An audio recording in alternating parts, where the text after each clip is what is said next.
చందు, ఇక్కడ ఆపావేంటి? ఇదిగో దీన్ని ఆ ఇంట్లో ఇచ్చి రావాలి. 2 minutes లో వచ్చేస్తాను.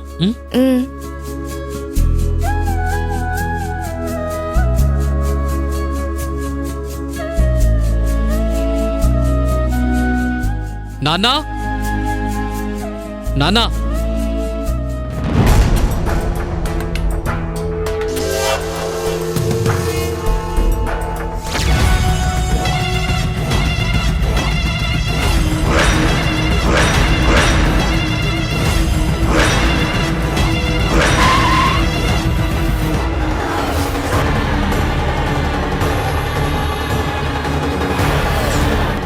రామాపురం ప్రెసిడెంట్ ఈ నాగేంద్ర కోసం ఎవ్వరైనా సరే ఎదురు చూడాల్సిందే.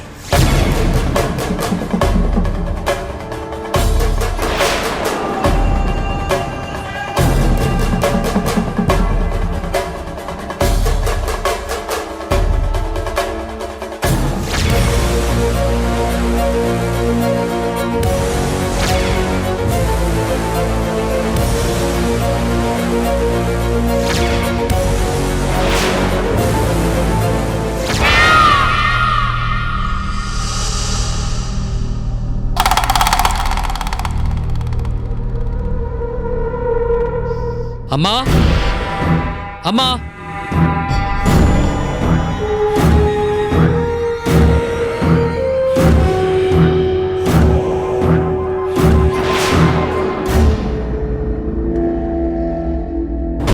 ఏంట్రా చందు, ఈ టైంలో వచ్చావు? ఫుడ్ డెలివరీ అంటూ చాలా బిజీగా ఉంటావు కదా. అమ్మా, నాన్న, ముందు నన్ను దీవించండి. అరే నా కొడుగ్గా నువ్వు అనుకున్నది సాధించావురా. మళ్ళీ మనకి పూర్వ వైభవాన్ని నువ్వే తెచ్చిపెట్టాలిరా. తప్పకుండా అమ్మా. చిన్నాళ్లుగా నేను అదే పని మీద ఉన్నాను. నేనొక హంటర్ని అని తెలియని ఆ అమూల్యని రైటర్గా నటిస్తూ ట్రాప్ చేశాను. నిజంగానా? ఆ సూర్యనారాయణ మనవరాన్ని నువ్వు? ఎస్, నేనే. ప్రేమ వలని విసిరాను, పిట్ట పడిపోయింది. అబ్బా, ఎంత మంచి మాట చెప్పావురా. ఇంతకీ ఆ పిల్లకి నీ మీద అనుమానమేం రాలేదు కదా? లేదమ్మా. అందుకే నేను రమ్మనగానే నాతో పాటు వచ్చేసింది. మీరు నాతో పాటు రండి, చూపిస్తా. రండి.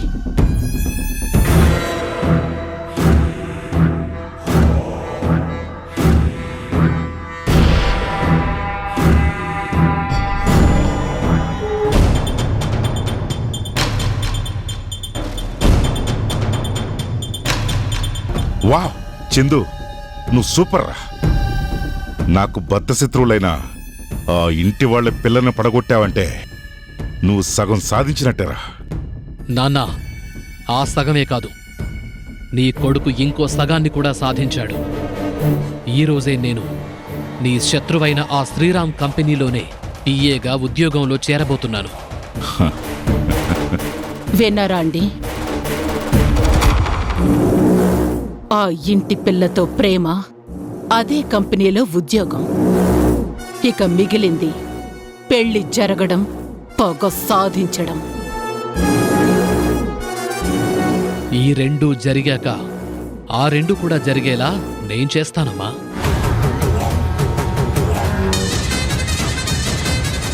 శభాష్రా చందు, నువ్వు నా కొడుకు అనిపించుకున్నావు. ఎంతో కష్టపడి నేను సీతారామపురం అనే ఊరిని 2 ముక్కలు చేస్తే ఆ శ్రీరామ్ విడిపోయిన సీతాపురాన్ని రామపురాన్ని కలపడానికి పెళ్లి చేసుకుంటాడా?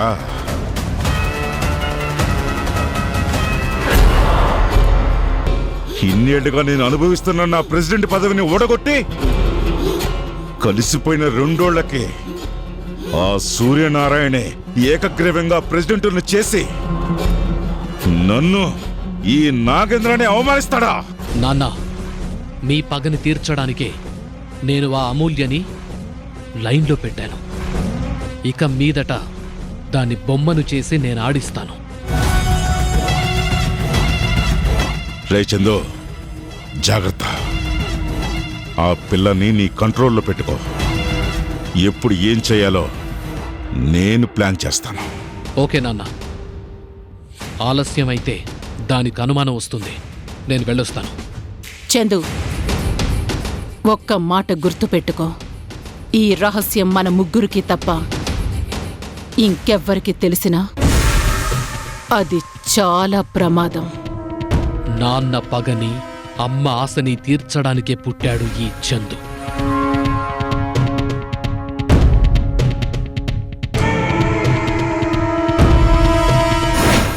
వస్తానమ్మా.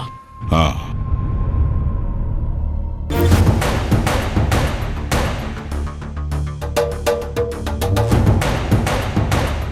అబ్బా, ఇంతసేపు ఏం చేస్తున్నావు? అంటే ఆ ఇంట్లో వాళ్ళు అదో టైప్ అమూల్య. దేన్ని అంత తేలిగా నమ్మరు, ఆధారాలతో చూపిస్తే తప్ప. ఆధారమా అంటే? అదే, డెలివరీ చేసిన ప్యాకెట్లో అన్నీ కరెక్ట్గా ఉన్నాయో లేదో కళ్ళారా చూశాకే పంపించారు. నాకు లేట్ అవుతుంది. నన్ను మా ఇంటి దగ్గర డ్రాప్ చేయవా? ఆ, అదేంటి, మీ ఆఫీస్లో నేను జాబ్లో జాయిన్ అవుతుంటే నువ్వు తోడుగా రావా? Please Amulya, please please.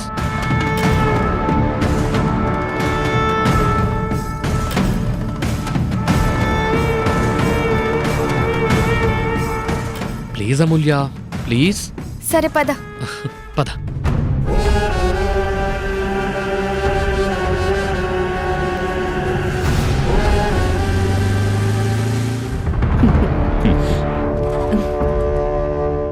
ఏమండి, మనవాడు ఆ పిల్లని అంత తేలిగ్గా ఎలా పడేశాడు? ఆడపిల్లలంతేనే. ప్లీజ్ అనగానే బైక్ ఎక్కుతారు, లవ్ అనగానే గుడ్డిగా నమ్మేస్తారు. కొడుకంటే ఇంటి పేరును మోసేవాడే కాదు, తండ్రి పగని సాధించేవాడు కూడా.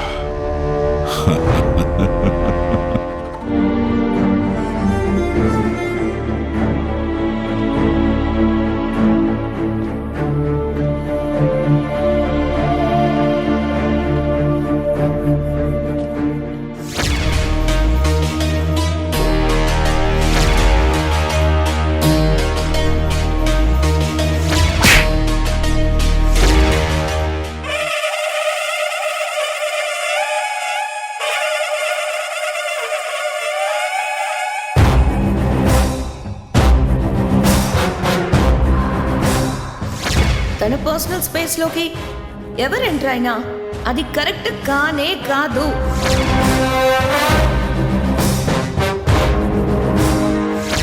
తాగటం అనేది strictly prohibited in this house. ఆ సంగతి తెలిసి కూడా వాడు తాగొచ్చాడంటే వీడికి ఎంత ధైర్యం!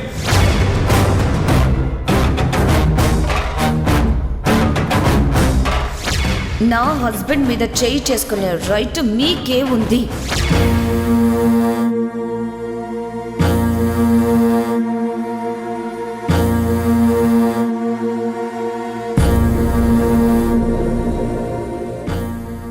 ఏమండి, మీరు మీ తమ్ముడు బాలు మీద చేయి చేసుకుని తొందరపడ్డారేమో అనిపిస్తుంది.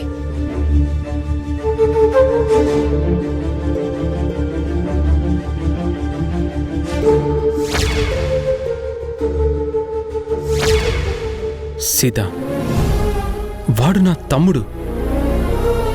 ఇన్నేళ్లలో వాడిని ఒక్కసారి కూడా అలాంటి స్థితిలో చూడలేదు. అందుకే ఆవేశాన్ని పట్టలేకపోయాను.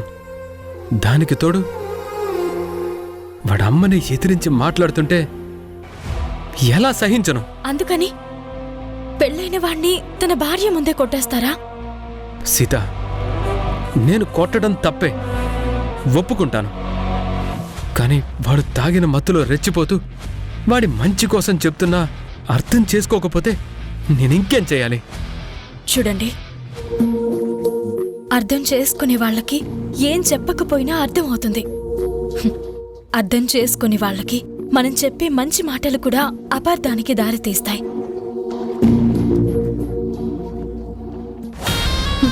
చూసావా బాలు, ఇప్పటికైనా అర్థమైందా ఈ ఇంట్లో నీకున్న వాల్యూ ఏంటో?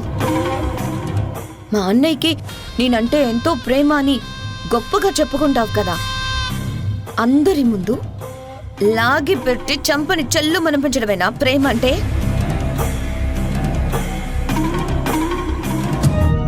రోజు రోజుకి పరిస్థితి మరీ దిగజారిపోతుంది.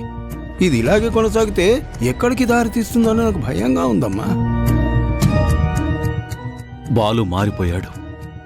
తన మామగారి అండ చూసుకుని పూర్తిగా మారిపోయాడనిపిస్తోంది. వాడలా మారిపోవడానికి కారణం ఎవరైతేనే తప్పుదారిలో నడుస్తున్నాడని నాకు పూర్తిగా అర్థమైంది.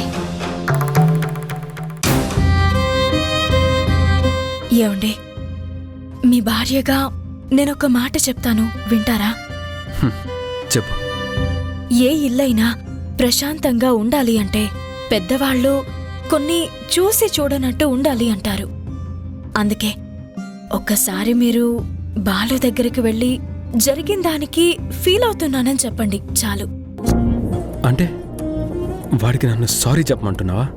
చెప్పడంలో తప్పే ఉందండి. బాలు మీ తమ్ముడే కదా. సారీ అనే ఒక్క మాట దూరాన్ని చెరిపేస్తుందన్నప్పుడు అలా చెప్పడం కూడా మంచిదే కదా.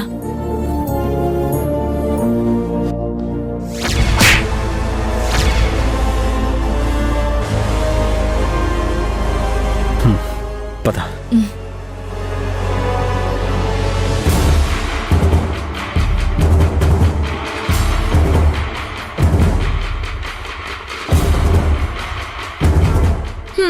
అదిగో బాలు, బావగారు గిల్లి ఇప్పుడు జోల పాట పాడడానికి వచ్చినట్టున్నారు చూడు.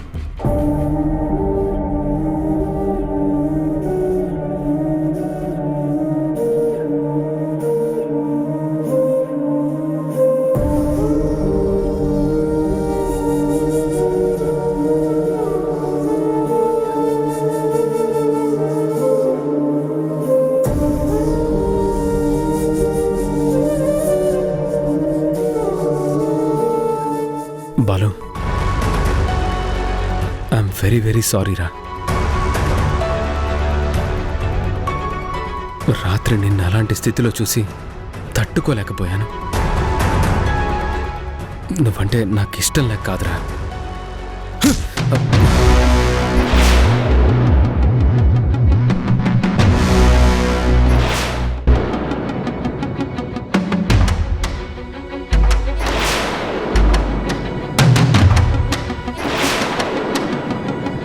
That's it. బాలు, ఇప్పుడు నువ్వు నాకు బాగా నచ్చావు. నువ్వు ఇదే యాటిట్యూడ్ని చూపిస్తే చాలు, నేను చేయాలనుకున్నది పర్ఫెక్ట్గా జరుగుతుంది. ఈ ఇంటి మీద మనకి పూర్తిగా గ్రిప్ రావాలంటే నీ వాళ్ళకి నువ్వు దూరం కాక తప్పదు. ప్లీజ్ రా, జరిగింది నువ్వు మర్చిపో, నేను మర్చిపోతాను. ఎప్పట్లాగే మనం అన్న తమ్ముల్లాగా. చాలు, ఇక చాలు.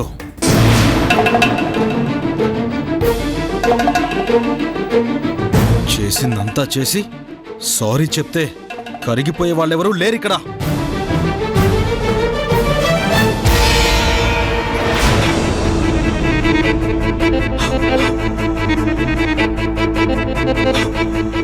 మరిది గారు, మీరు కోపంగా ఉండడం సహజమే, ఒప్పుకుంటాను. కానీ మనందరిది ఒకటే కుటుంబం. కుటుంబం అన్నాక ఏవో చిన్న చిన్న గొడవలు జరుగుతూనే ఉంటాయి. అవన్నీ మనసులో పెట్టుకుని దూరంగా ఉంటే ఎలా?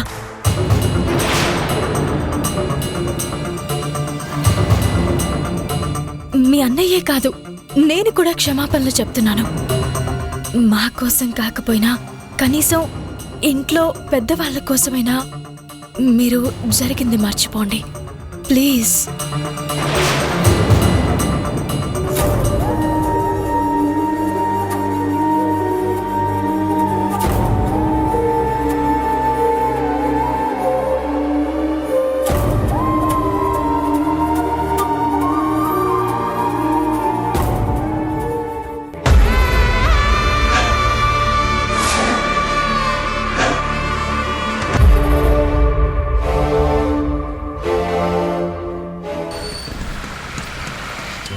ఇవాళ ఎట్టి పరిస్థితుల్లోనూ అయిపోవాలి.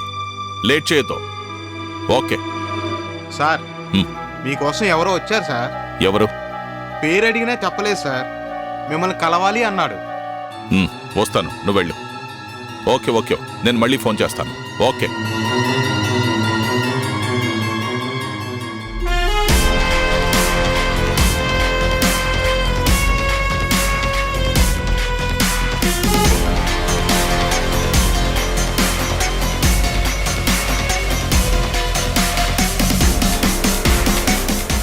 ఎవరు?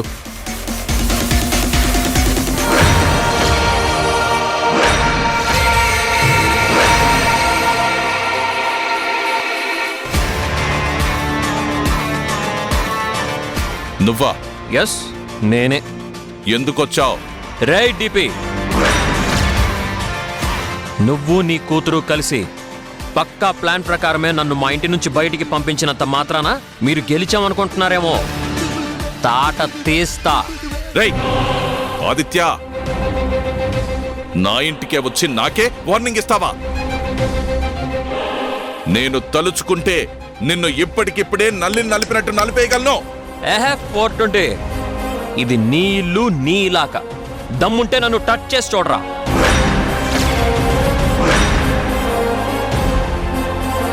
మా సీత వదిన ఒట్టు పెట్టి ఈ రుద్రాక్షమాలని నా మెడలో వేసింది కాబట్టి మీరిద్దరు ఇంకా ప్రాణాలతో ఉన్నారు. లేకపోతే ఏం చేస్తావురా? నేను బయటికెళ్ళిన మరుక్షణం మీ ఇద్దరి శవాలు నడి రోడ్డు మీద ఉండేవి. Shut up. మా అల్లుడి తమ్ముడివి కదా అని ఊరుకుంటుంటే తెగ రెచ్చిపోతున్నావేంటి? మిస్టర్ దుర్గా ప్రసాద్, ఈ ఆదిత్య సంగతి నీకు పూర్తిగా తెలీదు.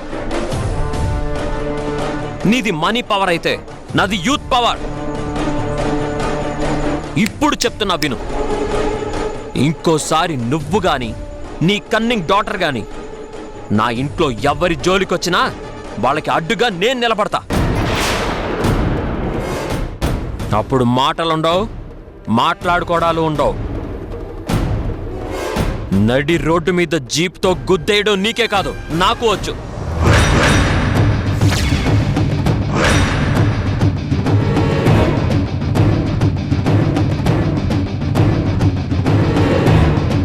రాయ్, నీకు నీ కూతురికి ఇదే ఫస్ట్ అండ్ లాస్ట్ వార్నింగ్.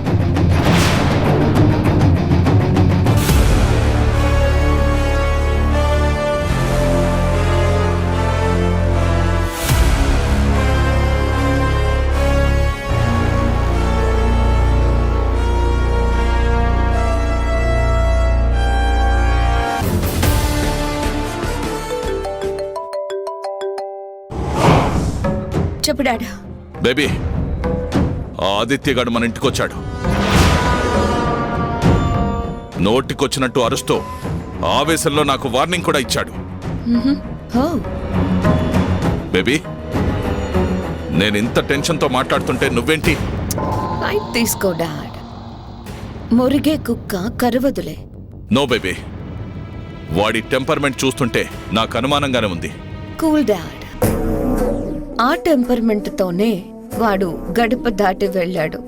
ఇంకా అదే యాటిట్యూడ్తో ఉంటే మళ్ళీ తప్పకుండా జైలుకే వెళ్తాడు. బేబీ, ఎందుకైనా మంచిది నువ్వు కొంచెం కేర్ఫుల్గానే ఉండు. Don't worry dad. ఎవరిని ఎప్పుడు ఎలా కొట్టాలో నాకు బాగా తెలుసు. శశిరేఖ ఇక్కడ.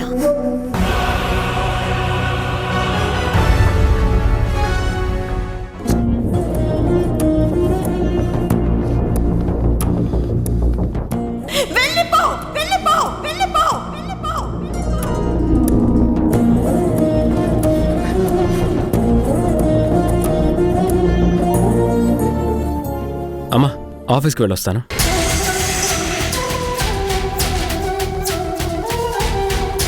అమ్మా, ఆదిత్య కోసం నువ్వెంత బాధపడుతున్నావో నేను అర్థం చేసుకోగలను. జరిగిందేదో జరిగిపోయింది. నువ్వేం దిగులు పడద్దమ్మా.